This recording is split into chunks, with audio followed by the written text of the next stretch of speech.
28 জুলাই অনুষ্ঠিত হলো প্রধানমন্ত্রীর মন কি বাত অনুষ্ঠান। মাসের শেষ রবিবার বিজেপির মন কি বাতের পাল্টা দিলেন রাজ্যের মন্ত্রী ফিরহাদ হাকিম। কি বললেন তিনি, আসুন শুনে নিই। এটা আজকে প্রস্তাব পাশ হতে আবার হট্টগোল, বিজেপি বেরিয়ে গেল। দেখা গেল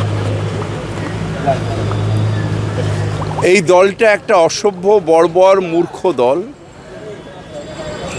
মন কি বাত শুধু বলে, আর ভারতবাসীর মন কি বাত সেটা শোনার ধৈর্য নেই। একটা স্বৈরতন্ত্রী সরকার, যার এখন দুটো স্ক্র্যাচ নিয়ে হাঁটছে। একটা স্ক্র্যাচের নাম হচ্ছে নীতিশ কুমার, আর একটা স্ক্র্যাচের নাম হচ্ছে চন্দ্রবাবু নাইডু। মুখ্যমন্ত্রীকে 5 মিনিট বাদে মাইক বন্ধ করে দেওয়ার অর্থ বাংলার মানুষের কণ্ঠ রোধ করার প্রচেষ্টা। বাংলায় বারবার করে বিজেপি ধাক্কা খেয়েছে, এবারও প্রায় শেষ হয়ে যাচ্ছিল। ইসবার 200 পার হয়ে গেছে পোকার পার।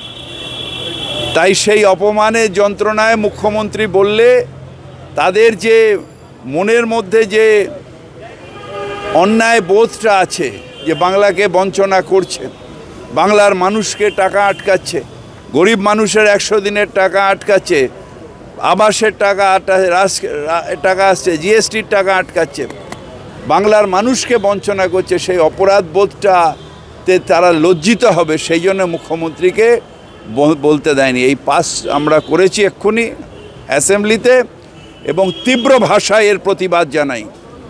মুখ্যমন্ত্রীর কণ্ঠ অর্থাৎ বাংলার 10 কোটি মানুষের কণ্ঠ রোধ করার ক্ষমতা বিজেপি কোথা দিয়ে পেল? ভঙ্গ করে দিয়ে অন্যায় পাপ যে বিজেপি করবার চেষ্টা করছে, তার প্রতিবাদ তীব্র ভাষায় জানাই। এখন বিজেপি নেতারা তো আস্তে আস্তে ব্যাক করে যাচ্ছে এই বাংলা ভাগের ইস্যুতে। হ্যাঁ, তার কারণ হচ্ছে অন্যায়। পলিটিক্যালি আমি বাংলাকে ভাগ করবো। আরে পলিটিক্যালি কেন ভাগ করতে যাবি? তোকে বাংলার মানুষ দিচ্ছে না ভোট। তোদের সাম্প্রদায়িক রাজনীতিতে বাংলার মানুষ না বলে দিয়েছে। সেখানে বাংলার মানুষকে বঞ্চনা করা, কণ্ঠরোধ করে দেবে মুখ্যমন্ত্রী। ক্ষমতা আছে, বাংলার মানুষ গর্জে উঠেছে এবং বিজেপি হুঁশিয়ার। আরেকটা বিষয়, সেটা হচ্ছে